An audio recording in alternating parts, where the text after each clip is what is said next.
And we are having a team around the world. We have the Vice President of Heal the Planet called Dr. Joan Rose. Actually, we're going to be with her in the conversation. She's from California, CORRAL, United States of America. And we have been engaging so much on environment, more specific. Last week we were replanting Nomve Forest in Wachiso with Professor Gilbert. Balibas Kenya were joined with some diplomats, and we're reclaiming so many forests in this country because we are realizing that we are messing up as a country. In 1950, we had 50% of our country covered by forests, but right now it is at 9%.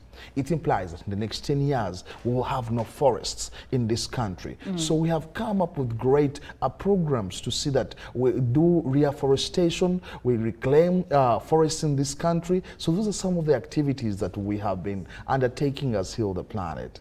All right, and with that, actually, I would like to know what inspired the founding of Heal the Planet Global Organization, but also how it is different, what differentiates it from other organizations.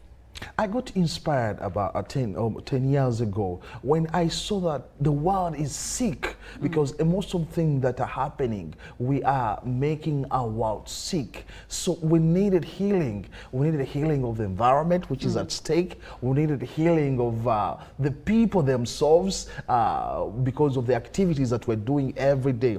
And I said, no, let us go and heal the planet. So that is the campaign that we have been undertaking. And I have a great team of youth, team of women, team of government officials, governments all over the world, the UN agencies that are joining us. All these sustainable development goals of the United Nations have been so much on our fingertips every single day, and we are doing all what we can, that we can add a brick to this country. I know we can't do everything, but we can do something for our planet so that we can save it, because the world or the planet has lived billions of years ago. So why is it that our activities right now are endangering and putting the planet at stake? So that is one of the inspirations that I got.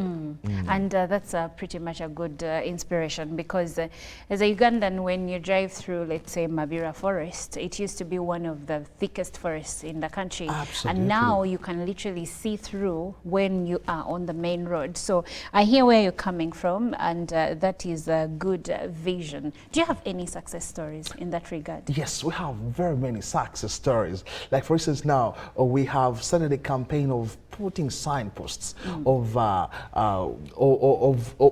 forests and wetlands. We started with Nomve Forest in Kachili. There's our signpost there that this is a forest, no one should touch it. So we are reminding the people. We are going to Mabeda, we are going to all the forests in this country to put big signposts. These are forests, nobody should touch them. So whoever wants to get a land title, exactly, on a forest will fear. Whoever wants to do timber will fear. Whoever wants to do something bad about the forest will be scared about that. So that's a success story. Are you sure about that? Absolutely. You think in the past they didn't have these, they didn't see these things, and still they went ahead to do what? To deforest.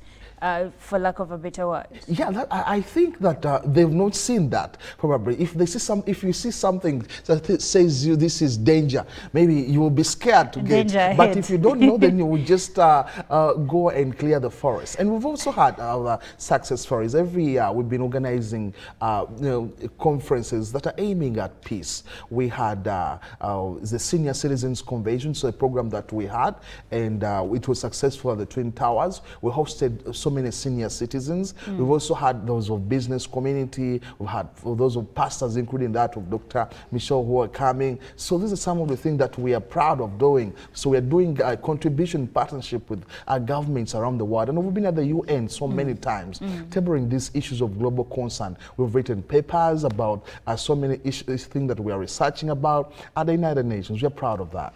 All right, it's good that you're proud of that, and you're doing amazing work, I should say. Now let's go back to the event that is the East Africa Fire and Anointing Pastors Conference.